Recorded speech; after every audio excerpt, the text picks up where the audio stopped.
So today was our last training session before we set off on the expedition in 2 weeks' time. And yeah, I think in many ways it's been a real positive because it's brought together everything that we've done over the last 18 months and proved that we've developed as paddlers individually as a team.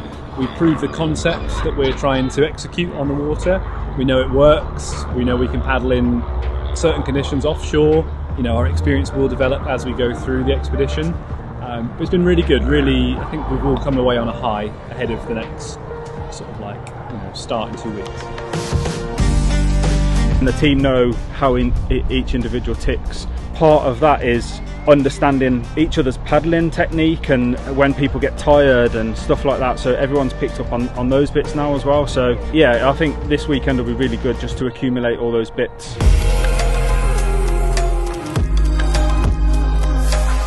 So today out on offshore was super flat.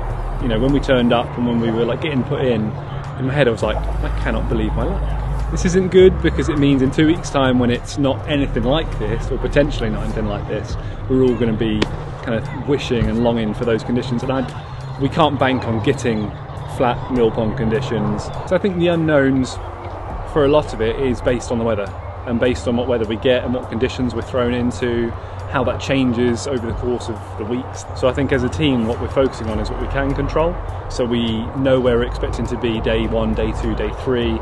That might go out the window day 1, but we've got a rough plan that we know we can stick to.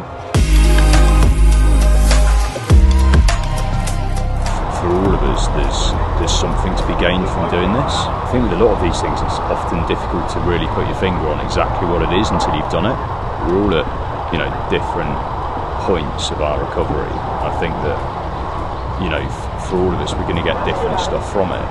Like, I think for me, doing it together as part of that team is a really important thing, because sharing that recovery journey with other people is absolutely critical as part of just not carrying that burden on your own. I don't think you can ever fully prepare without actually doing it. You know, you're not going to know how fatigued you're going to be 5 or 6 days in unless you've been paddling for 5 or 6 days. I think by the end of this weekend we'll have got to the point where we've totally tested and practiced everything that we need to. The next stage is we learn as we go, and I think the finite tune-in and the last bits will come, I think, by day 35. As we go, we'll pick things up, we'll make adjustments, it will accumulate as the distance goes. Any able-bodied paddler could attempt this and they will still incur problems that we're going to incur along the way: tiredness, fatigue, dehydration. We understand that we're going to inherently face as we go through the journey, but I think there's also an element of, yes, I suffer with issues with my left arm when it gets cold and fatigued, and my hip from my leg, which goes into my lower back. So Johnny gets quite tired in his left side of his body, and when he gets cold very quickly. Darren's paralysed from the chest down. Luke's got injuries with his leg, and Cole's got injuries with his back. So sitting in an open surf ski for that period of time is going to also incur injuries on top of those normal elements and things that a normal paddler would face along the way.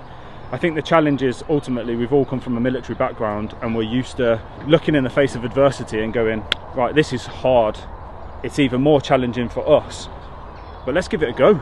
Let's give it a go and let's see what we can do, and let's prove to other people that are suffering with disabilities and injuries that they can do it as well, and say to other people, give it a go, get out, try it, learn about you as an individual, learn from your injuries, but also help others learn and help others get out and enjoy beautiful views like this, get out on the water, the English countryside, all that kind of stuff. That's what it's ultimately about for us.